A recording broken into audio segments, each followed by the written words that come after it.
The political game in Britain is rife with scandal, deceit, and strategic manipulation, but rarely do we witness a crisis as explosive as the one currently engulfing Angela Rayner. For years, she has crafted a public image as a champion of working-class Britons, positioning herself as a politician who understands the struggles of ordinary citizens. But now, with damning allegations of dishonesty, election interference, and personal misconduct circling her, it is no longer about image, it's about integrity. The political facade she has carefully built is crumbling, and whether she survives the fallout from this scandal or not, the damage to her reputation and political credibility is irreparable. At the heart of this scandal lies a straightforward question: can we trust our leaders when their very foundation is based on lies? Rayner's claims about her employment history were never meant to be examined too closely. She presented herself as a former home care worker, a hard-working individual who worked on the front lines of Britain's healthcare system for years. This, she argued, was proof of her deep-rooted connection to the people. But now, leaked documents from Stockport Council appear to show that Rayner's narrative is nothing more than a carefully constructed myth. If these allegations are true, they paint a damning portrait of a politician willing to distort the truth to further her career. For a leader whose entire persona is built on authenticity, this revelation is nothing short of catastrophic. Yet, there is more at stake than just Rayner's personal credibility. The public has been told, time and again, that politicians are in it for the people. They are supposed to represent us, to act in our best interests, not to deceive, manipulate, or lie in order to preserve power. But Rayner's actions suggest something much darker, a willingness to sacrifice transparency for political gain. This becomes even more problematic when considering her alleged involvement in delaying elections in areas where the Conservative Party was poised to lose control, possibly influenced by political advantage. If this is true, Rayner didn't just lie about her past, she potentially undermined the democratic process itself. The allegations of election interference are deeply troubling, with critics rightfully calling it a blatant attack on democracy.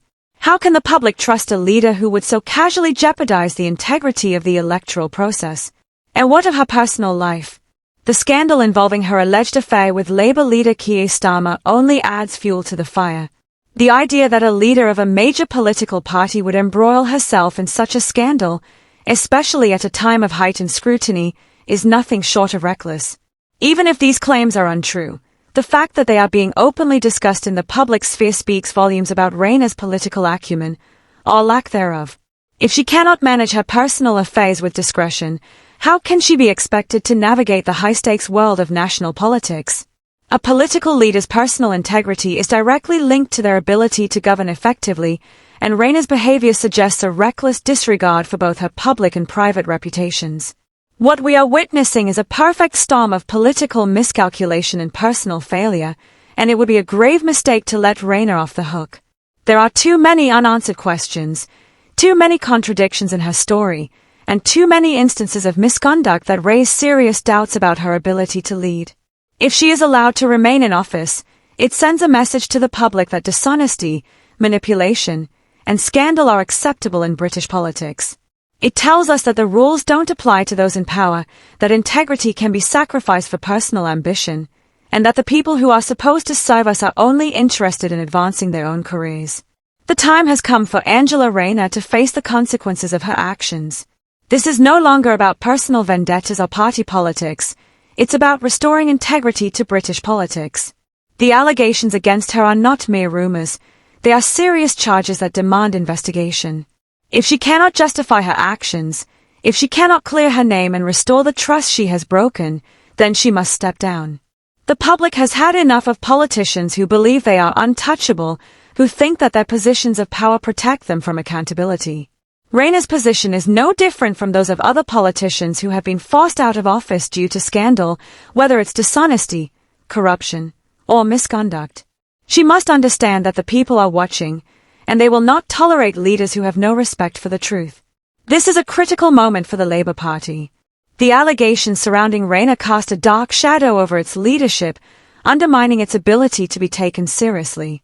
If Rayner is allowed to continue in office, the party will only suffer further damage to its credibility and reputation. The longer she remains in power, the harder it will be for the party to recover from the toxic fallout of the scandal. Rayner's actions have betrayed not only the public's trust but the very principles of democracy. She must resign, and she must do so now, before more damage is done. The political world is unforgiving, and the price of political hubris is high. Rayner's career, once filled with promise, is now hanging by a thread. Whether she chooses to face the truth or cling to power, the damage is already done. It's time for her to step aside and let someone else restore integrity to labor and to the political process.